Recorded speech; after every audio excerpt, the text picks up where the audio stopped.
너희가 나에게 대항함은 어찌 됨이냐? 너희가 다 내게 잘못하였느니라. 여호와의 말씀이니라.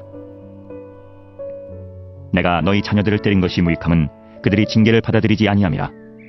너희 칼이 사나운 사자같이 너희 선지자들을 삼켰느니라.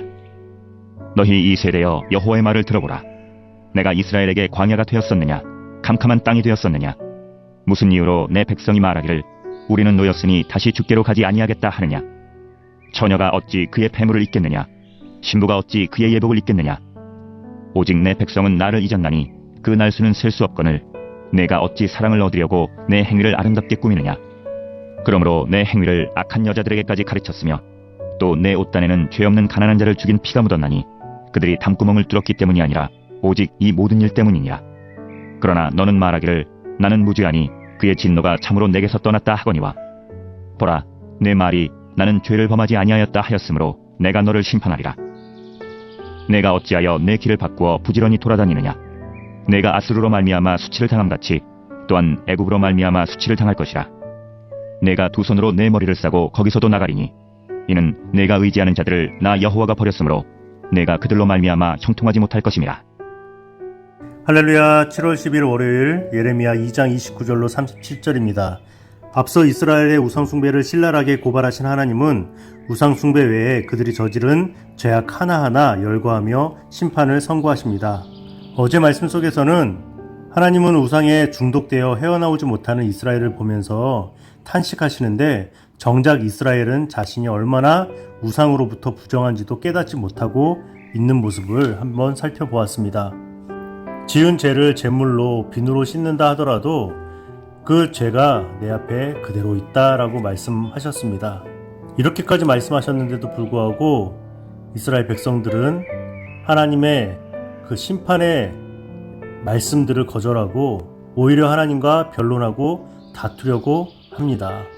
하나님께서는 그들에게 여호와 하나님의 말씀에 귀를 기울이라 라고 말씀하시면서 오늘 본문 속에 너희가 나에게 대항함은 어찌 됨이냐? 너희가 다 내게 잘못하였느니라 라고 말씀하고 계십니다. 내가 너희 자녀들을 때린 것이 무익함은 그들이 징계를 받아들이지 아니합니다. 아픈 줄도 모르고 그렇게까지 징계하셨는데 그들은 징계를 받지 않았다라고 말한다는 거예요. 여호와의 말씀에 순종하지 아니하고 거역했는데 그렇게 하지 않았다라고 말하고 있는 것입니다. 너희 이 세대들아 여호와의 말을 들어보아라. 이스라엘 백성이 하나님으로부터 돌아선 모습은 그 막막한 광야와 같은 모습이라고 말씀하십니다. 결국 그들은 우상에게로 갔다. 오랫동안 여호와를 잊고 살았다라고 말씀을 하십니다. 자신을 구원해 주신 그 하나님을 모른 척하고 내 백성은 나를 잊었다. 얼마나 안타깝습니까? 나는 죄가 없다. 나는 무죄하다. 하나님의 진노가 나를 떠났다. 이렇게까지 말하고 있습니다.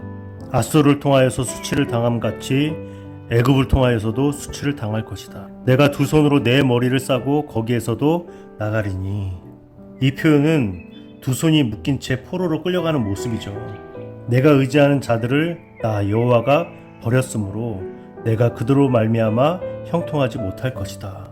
정말 심판을 부르는 죄악들을 그들이 짓고 있는데도 그것이 죄악인지 모르고 있다라는 사실이죠. 죄가 없대요. 무슨 죄가 있습니까? 하나님께 변론하고 있는 거예요. 징계와 벌을 받으면서도요 여호와께 돌아가지 않고 하나님께서 보내신 선지자들까지도 죽였던 거예요. 그럼에도 하나님께서는 여호와 말씀에 귀를 기울이라 라고 그렇게 하시는 거예요.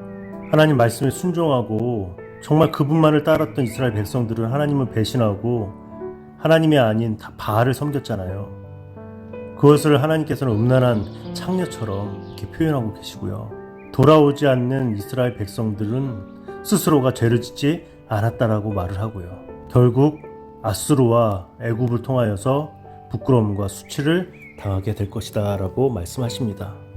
저와 여러분이 오늘 이 말씀을 통해서 깨달을 것이 이스라엘 백성들은 늘 하나님의 구원과 인도하심 가운데 살았어요. 하나님은 늘 한결같이 사랑하시고 인도해 주셨는데 이스라엘 백성들은 배신했잖아요. 하나님을 떠났단 말이에요. 나는 어떤가? 하나님의 은혜는 여전히 오늘도 우리 삶을 충분히 이끌어 가시고 인도해 주시는데 나는 하나님의 그 은혜와 하나님의 인도하신 가운데 믿음으로 순종하며 살고 있는가? 오히려 하나님과 변론하는 것처럼 저는 그러지 않았습니다. 아니에요. 이 환경이 어떤 사람이 나를 하나님 앞에 더 나아가지 못하게 합니다. 나를 하나님 앞에 더 가까이 가지 못하게 합니다. 이렇게 변명만 하면서 지내고 있지 않습니까? 죄의 결과는 여러분 잘 알고 있잖아요. 우리가 심판의 대상이 되는 것이 아니라 하나님께서 우리들에게 믿음과 소망과 사랑을 주셔서 하나님의 일들을 감당하게 해 주셨잖아요. 진정으로 하나님만을 의지하고 그분만을 위하여서 살아가야 된다는 사실입니다. 이스라엘 백성의 모습을 반면 교사로 삼아서 심판을 자초하는 죄악을 버리고 하나님만을 믿고 하나님의 뜻에 따라서 살아가는 저와 여러분이 되었으면 좋겠습니다. 그렇게 잘 살아가시고 믿음으로 승리하시는 귀한 하루 되시길 주님의 이름으로 축복합니다. 구독, 좋아요